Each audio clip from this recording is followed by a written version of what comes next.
कोई विषय लेते हैं तो उसका बहुत दूरगामी अर्थ होता है जो देश को आगे बढ़ाने का होता है। मैं पहले एक पुरानी बात याद लाऊंगा।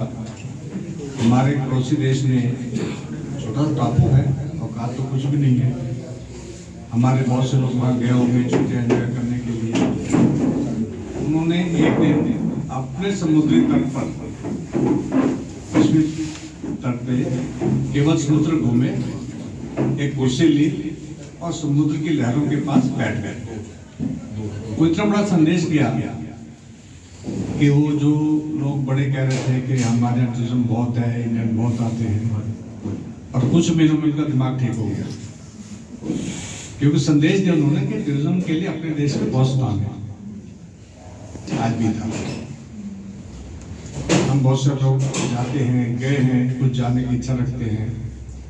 यूरोप में सर्दियों में बर्फबारी देखने की, अपने को तो कश्मीर में सौभाग्य मिला था, बस फंसे नहीं थे, निकल आए थे उस दिन।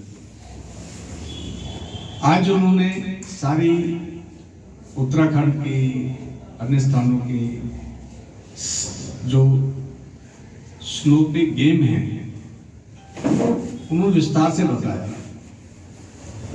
इसका सीधा इम्पैक्ट ये पड़ेगा, जहाँ वो संदेश देना चाहते हैं कि हम अपने देश में बहुत कुछ है, अपना पैसा यहाँ खर्च करें, अपने यहाँ के स्थानीय लोगों को हम उत्साहित करें। और हम जानते हैं बहुत सारे टूरिज्म प्लेस में ये केवल और केवल वो लोग, वहाँ के स्थानीय वासी, अब देश के बाकी लोगों के टूरिज्म पे ही उनका व्यवसाय है। आज जैसे उन्होंने स्वदेशी पे बात की, मेड इंडिया बात की, तो G20 में उन्होंने जिनको सारे वो आर्टिकल दिए वो अपनी पुरानी कारीगरी दर्शाते हैं। ऐसा नहीं है कि हम विदेश जा रहे हैं, वहां से बहुत सारी चीजें इकट्ठी करते हैं, खरीदते हैं। तो ये एक संदेश है हमारे लिए कि अपने देश की बनी चीजें भी इतनी सुंदर हैं, हम उनका उपयोग करें। हम दूसरे विषयों पे आए जो आज की राजनीति के, देश के बहुत जरूरी हैं। पहला विषय है one nation one election. Bhajpa ने इसको काफी समय से ले रखा है। उसमें बहुत सारे कार्यक्रम हुए, सेमिनार हुए, बातचीत हुई। ये क्यों लिया? आप में से बहुत सारे साथी मेरे हम उम्र के भी होंगे। 1967 तक विधानसभा चुनाव और लोकसभा चुनाव एक साथ हो रहे थे, और इसमें मैं अगर कहूँ दो शोरगुली तो हरियाणा में उठती है। सबसे पहले 1967 में सरकार बदली कांग्रेस की, और 1968 में उन्होंने बर्खास्त कर दी कांग्रेस सरकार ने, क्योंकि वो कांग्रेस के विरोध में बनी थी। माननीय राघवेंद्र सिंह जी मुख्यमंत्री बने थे और समझौता सरकार थी। उसके बाद वो पहला उपचुनाव देश में हुआ था हरियाणा में। तब से ये कांग्रेस ने जितने विधानसभा भंग की, अयोध्या के बाद भंग की, तो सारे जो उपचुनाव में चलते गए वो कड़ी टूटती चली गई जो वन नेशन वन इलेक्शन की थी। अब देखो कि एक चुनाव में कितना खर्च होता है, कितना समय का हमारा खर्च होता है, और जैसे चुनाव घोषित होता है सरकार उस क्षेत्र में कोई कल्याणकारी योजना नहीं चला सकती या उसका उद्घोषणा नहीं कर सकती। अभी लोकसभा चुनाव हुए, अभी एक राज्यसभा चुनाव हुए, दूसरे के हुए, अभी बिहार के हुए, अभी बंगाल की तैयारी हो गई। तो ये सारा साल हम चुनाव में क्यों लगे रहे? इसलिए वन नेशन वन इलेक्शन का जो कंसेप्ट है, इस पे जो तैयारी चल रही है, हम ये मान के चले कि 230 के बाद हमें ये नहीं भुगतना पड़ेगा, क्योंकि ये सब बजट, ये व्यवस्था करने में भी कुछ समय लगता है। किसका साल खत्म होने को आया, उसको 6 महीने का एक्सटेंशन देनी है, किसका 1 साल पहले चुनाव कराना है।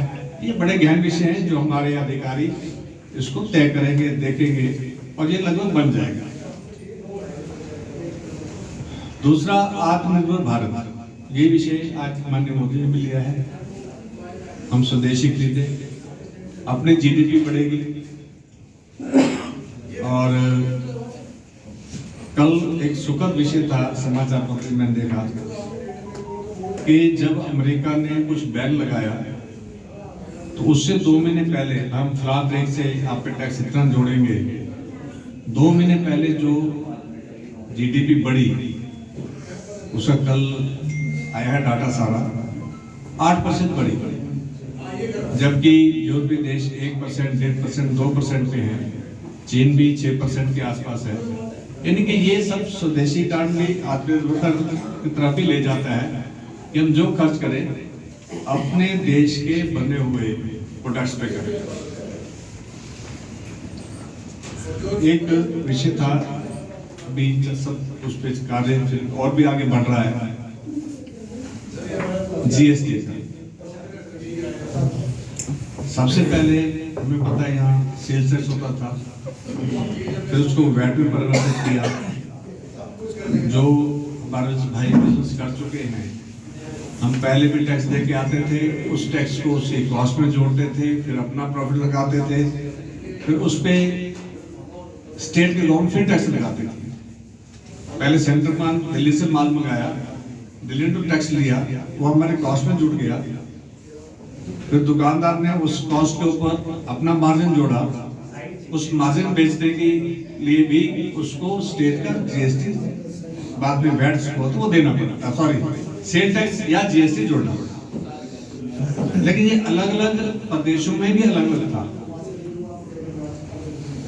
यानी कि एक रूपता नहीं थी। तो इसके लिए बहुत कठिन प्रयास किए गए। मैं उस प्रयास में एक उदाहरण देना चाहूंगा जो मेरे साथ हुआ। 2 बार सरकार ने, हालांकि विषय सबसे संबंधित नहीं होगा, लेकिन उदाहरण देना जो मेरे को फीडबैक मिली। गोल्ड इंपोर्ट पे मैं जानता हूँ, गोल्ड इंपोर्ट की सारी जानकारी रहती है। केंद्र कांग्रेस सरकार ने इंपोर्ट ड्यूटी लगाई, कुछ दिन आंदोलन चला और फिर कांग्रेस सरकार ने वो वापस लिया। 2014 अपनी सरकार बनी, 2015 में फिर ड्यूटी बढ़ाई गई एक्साइज पे, गोल्ड एक्साइज। लगभग 42 दिन ये काम दुकानें बंद रही। गुड़ामा अच्छी यूनियन है जो बस समझो, इवन हम दिल्ली वाले भी हमारे बात करते थे इसको कैसे करना है, क्या करना है। जिलाध्यक्ष चुनाव में जिम्मेदारी बढ़ जाती थी। तो जब 42 दिन हो गए तो रात को बड़ी बैठक हो रही थी, जैसे आप लोग जितने बैठे हैं। तो विषय है इस विषय पे केंद्र सरकार से कैसे बात करें। हालांकि कांग्रेस में तो बात मेरे द्वारा हो गई, लेकिन अपने सरकार में मेरे द्वारा बात नहीं हो पा रही थी। तो एक केंद्रीय मंत्री से चर्चा में आए, उसमें मंत्री नहीं थे, अपने भूपेंद्र यादव जी गुड़ामा के ही हैं। अपने गुड़ामा में ही उन्होंने लॉबी किया, संघ में भी रहे, भाजपा में भी जिला में रहे। तिलक जी, इसमें समस्या आ रही है। जब मैंने सारी बातें की, समस्या ये है कि अगर हम इस ड्यूटी को घटा देते हैं या विड्रॉ करते हैं, हमारी बातचीत चल रही है सभी विदेशी सभी विपक्षी दलों से कि जीएसटी लाना है। अगर ये इम्पोर्ट ड्यूटी घटती है तो जीएसटी का जो स्लैब बनता है एवरेज, वो 24 से 28% बनता है।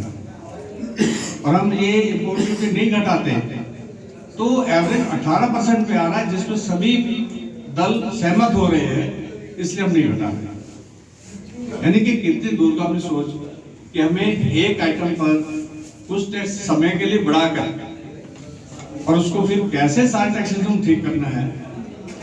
और वो हमने एनसीआर में ड्रॉ की अपनी हड़ताल, फिर बाकी स्थान में होती गई और अंत तो क्या निकला कि दूरदर्शी सोच का अपने केंद्र सरकार के जो जीएसटी आई उसका भी 18% रहा, 5 रहा, ऊपर रहा, भोजन पे कुछ 18 रहा, कुछ 28 रहा, लेकिन जब एवरेज निकालते तो 18% बनता था।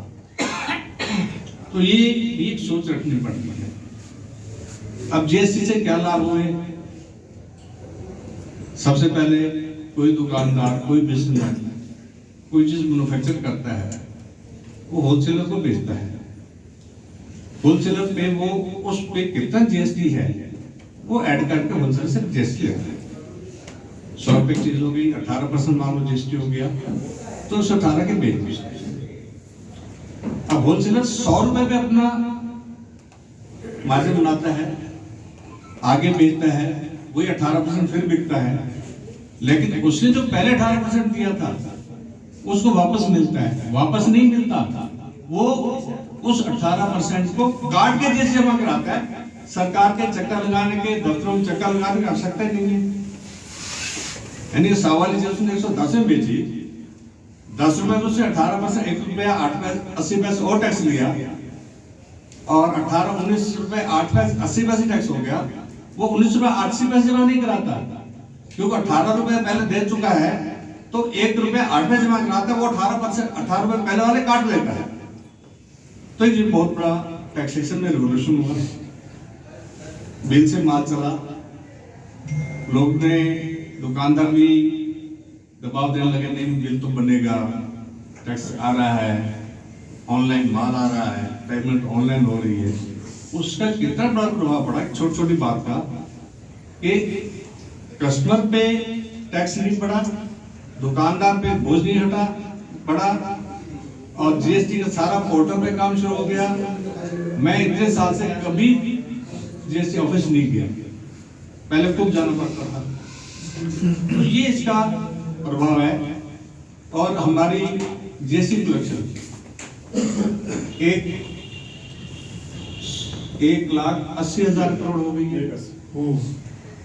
तो इतनी बड़ी राशि इकट्ठी करना और वो फिर सारी अपने डेवलपमेंट वर्क में लगती है, तो ये सबसे बड़ा तोहफा अपनी भाजपा सरकार ने दिया। और उसके बाद अभी रिसेंटली इस पे रिफॉर्म किया, खाने पीने चीजों पे जीएसटी समाप्त किया, कईयों पे 1%, आधा %, यानी कि इसको गाड़ियों पे कम हुआ, टीवी पे कम हुआ, यानी कि स्लैब बना दिए कि इतनी महंगी चीज है जो साधारण आदमी लेता है तो उसमें टैक्स कम है। अगर कोई 10 लाख की गाड़ी है तो उसमें टैक्स कम है, अगर वो 60 लाख गाड़ी तो टैक्स परसेंट बढ़ गया, 40% हो गया। तो ये भी एक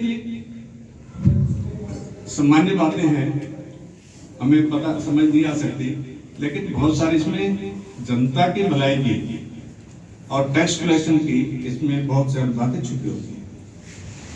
मन की बात कार्यक्रम की हम चर्चा कर चुके हैं, वैसा लिस्ट थी तो उसमें ही भी था।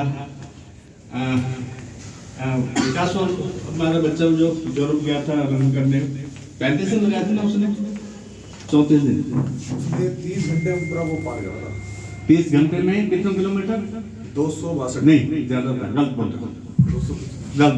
रहे, अपने गुड़ावा के था, नहीं 30 घंटे कई दिन लगे थे उसमें। यानी कि वो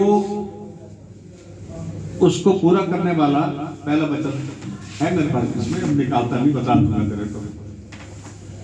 तो ऐसा नहीं है, वो